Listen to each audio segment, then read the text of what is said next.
guys turn around, please? We've got a lot to get through today.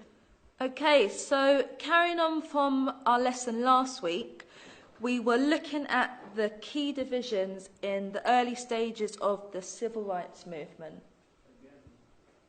and the general impact across the board. Sam, come on. Sit up straight.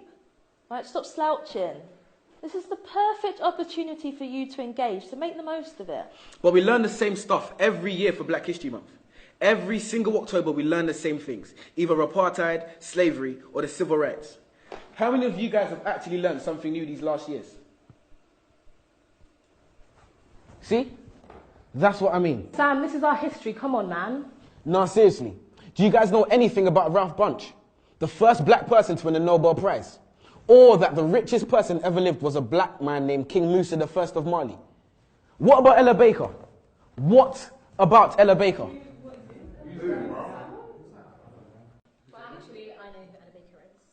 One of the most influential women of the civil rights movement.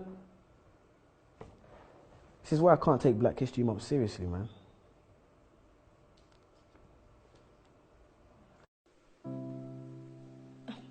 But Samuel, the curriculum is designed to help you think about Black history critically. Actually, miss, it's designed to teach us what to think, not how to think. For example, when that light switched, you taught us it was Thomas Edison who made that happen, when ironically it was actually a darker man who made that light flick, Lewis Latimer to be precise. Quite nice when you're talking about Mr. Hamilton and his racing car, but red lights stop. We're always taught that Martin Luther King had a dream, man. But those dreams can't be achieved because our brains are in chains, our minds are enslaved, so we won't get our redemption. Morgan, free man. Will we ever be free, man? And leave this state of imprisonment? And take that walk of free, damn it, green man from a traffic light invented by the same man who made gas masks to protect our organs. Another free man named Garrett Morgan. But I bet you never knew that. We need to open our minds. But how can we be taught to see if the blind lead the blind? The first person to develop significant eye surgery was a black woman named Dr. Patricia E. Barth. Now on that note, there's a question I must ask. If this is a great opportunity to learn and be engaged about our past, why are we not actually being taught about our past? Transatlantic slavery, where we're taught Black history starts, but is it really? There seems to be a lot you haven't told us. And you shut down and hold back on the bold ones who stand against the way you're trying to mold us. Consistent enemies of progress. You're surprised because I know things you don't expect me to know yet. And when I tell you you're wrong for telling me about me, you call it a riot while I call it a protest. The Broadwater Farm riots. The media exacerbate and make it seem like it's a bunch of delinquent youths on the streets, when really the first cause and trigger was death at the hands of the police. We cease to know information and the truth. And that's simply because you withhold information from the youth. Maybe one day we'll be satisfied with how our knowledge of history equates.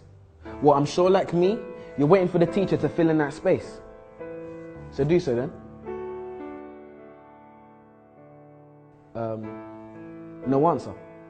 Well, maybe I can help and just throw out there some names. Mary Seacole, a Crimean war nurse. Mary Prince, a black female author. To be precise, she was the first.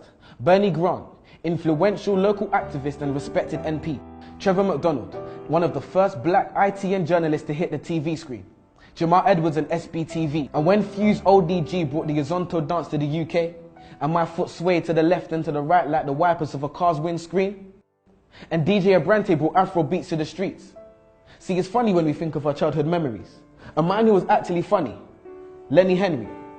Many others, and the list continues. Marcus Garvey, Haile Selassie, Bob Marley, Ignatius Sancho, Tupac, Fela Kuti, Muhammad Ali, Maya Angelou, R.I.P., Kwame Nkrumah, the first Ghanaian president who retained independence from England, the Windrush ship which brought Caribbeans to Britain. So much to learn in just 1 month. A tip of the iceberg, a tiny grace. And what was the first black Roman emperor's name? Years passed and we're still caught up in the same civil rights age, which isn't bad if you learn something new, but we don't. And we're not being taught enough about our culture, so there's no one else to blame but you. And if not you, then who? Questions, questions, questions. If you're not teaching us these things, then I'm inclined to believe it's because you don't know. No, You're the teacher. Your job is to teach, so you must know. And if you do, that must mean you don't want us to know, but that's low. If the information is accessible for our knowledge of our culture to grow, then why on earth wouldn't you want to let us know? Why are you focused so heavily on the influential but very few men and women who made things happen for us? Why are my people being highlighted for a predominantly negative past?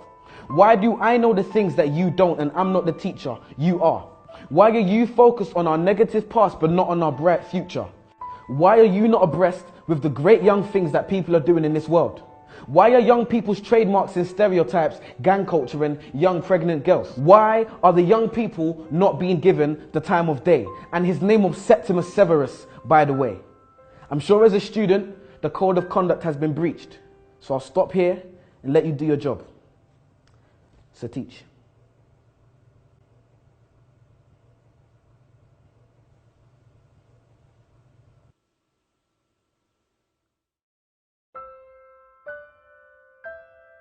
Okay, yo peoples, how's it going?